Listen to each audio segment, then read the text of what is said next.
Let's go Broncos! Behind the scenes, tensions are rising, roles are shifting, and Sean Payton isn't holding back. From locker room dynamics to strategic changes on both sides of the ball, the Broncos are entering a critical phase that could define not only this season but the next era of football in Denver. If you're a true Broncos fan, you need to read to the end. We're going to reveal exclusive details straight from the front lines, details the national media isn't covering yet. I'll show you what's really going on with injuries, locker room chemistry, coaching staff intensity, and the new names emerging as key players in this playoff quest. Believe me, you've never heard anything like it. But before we begin, if you've supported this team through tough times and are now feeling that spark of hope again, show your support. Click the like button. It's free and tells me you're rooting for the orange and blue, no matter what. And if you believe the Broncos are building something special, comment below. Go Broncos! We're not just back, we're coming to conquer it all. Now, let's get to the real story. Now, let's get into it. The Broncos are fresh off a huge win against the Kansas City Chiefs, arguably their biggest of the season, and you'd think the mood in the building would be all smiles and celebration. But not for Sean Payton. If you caught his post-game demeanor, you saw a coach who wasn't satisfied. No high fives, no grins, just a cold, calculated edge. Why? Because Payton doesn't want his team getting comfortable. He's channeling the mentality of those early New Orleans Saints squads, defiant, edgy, and hungry for respect. He's letting the league know, we're coming for you, and that fire is spreading through the locker room. The bye week came at the perfect time. The Broncos just endured a brutal stretch, 7 games in 39 days, including some nail-biting wins that had fans holding their breath until the final whistle. Sean Payton, recognizing the wear and tear, gave the players the week off to recharge. It's a smart move, both physically and mentally. After all, the real grind begins now. November and December football is what separates contenders from pretenders. But make no mistake, while the players may be resting, the coaching staff is in full self-scout mode. Sean Payton is dissecting every play, every drive, every decision. One key focus? Offensive tempo. Payton hasn't been too keen to talk about it, but let's be honest, fans and players alike saw the difference when the Broncos picked up the pace. In the win against the Chiefs, quarterback Bo Nix and the offensive line were caught on the broadcast motioning for faster play calls. And in the third quarter, with the game on the line, the Broncos went no huddle multiple times. Payton even admitted one of them was to avoid a challenge, but the impact was undeniable. They caught Kansas City off balance and marched into the end zone. It's clear that while tempo won't become the foundation of the offense, it's a weapon they might unleash more frequently. On the defensive side, big decisions are looming. Pat Certain could be back as early as next game, which presents a good problem. How do you integrate him without limiting Jaquan McMillian, who has been thriving in his role? Vance Joseph will have to get creative. Also, the name on everyone's lips right now? Jaquan Barron, called the tight end stopper in a recent Denver Post piece. He's been shutting down a position that's haunted the Broncos for years. With Barron stepping up,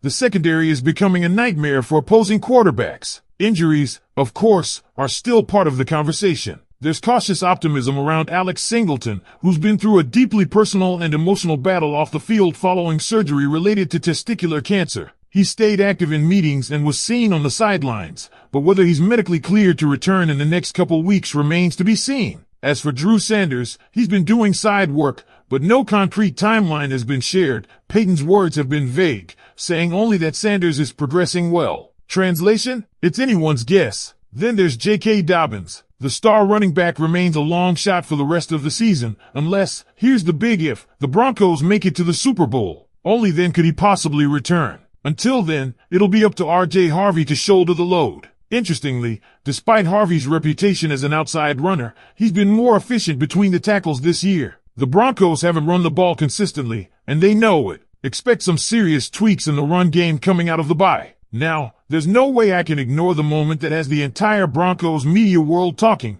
the Sean Payton-Evan incident. During a press conference, when asked about special teams issues, Payton referred to Denver Post reporter Luka Evans as Evan, not once, but twice, before getting a polite but firm correction. My name is Luka. It was a brief moment, but it showed something rare in sports journalism these days: confidence, respect, and the willingness to hold powerful figures accountable without being antagonistic. Luka's rise mirrors that of some of the greats who started on the Broncos beat: Rick Riley, Adam Schefter, Woody Page. And now, with a sharp eye, fearless questions, and excellent reporting, Evans is becoming the voice of the fans in those press rooms. Let's get into it. The truth is, behind every great team, there's a moment where things click, And for the 2025 Broncos, that moment feels like it's already happened. It wasn't just the Kansas City win. It was the attitude, the vibe, the shift in identity. Sean Payton has built a locker room that doesn't flinch anymore. These guys believe, and it's not just blind belief, it's belief backed by execution.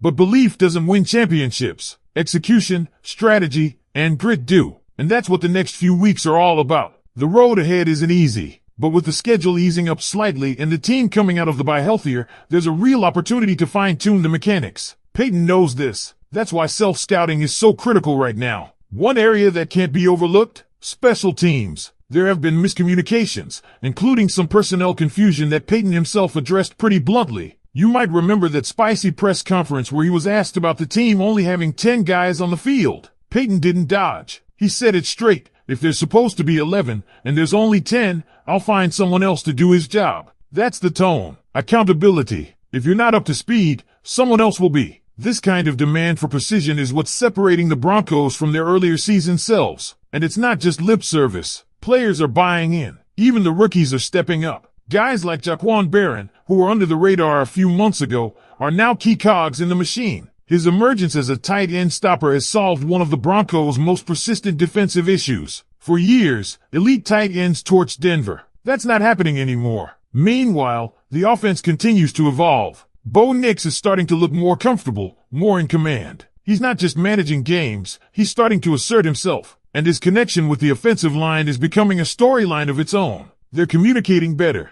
You saw it during the Chiefs game when Nix and the linemen were motioning for quicker play calls. That's the kind of synergy you need for playoff football. And speaking of synergy, let's talk about the locker room. Club Dub may be off limits to the media, but you can feel its presence. The energy, the celebrations, the bond, those are the kinds of intangibles that build resilience. Even though media folks like Luka Evans aren't in there during the wildest moments, they're catching the vibe. You walk into that locker room post-game, and it's electric, even if the speakers are turned off and the smoke has cleared. This team smells victory. Literally. Luka Evans, by the way, continues to be the unsung hero of this Broncos run. As a beat writer, he's doing what fans can't, getting in those press conferences, asking the tough questions, and giving us a view into Payton's mind. And he's not backing down. That moment when Payton got his name wrong and Luka corrected him, that wasn't ego. That was professionalism. That was a young journalist making sure the story gets told right. And Broncos fans should be grateful for that level of access and authenticity. But while the vibes are high, there's still tension in the air. The expectations are now sky high,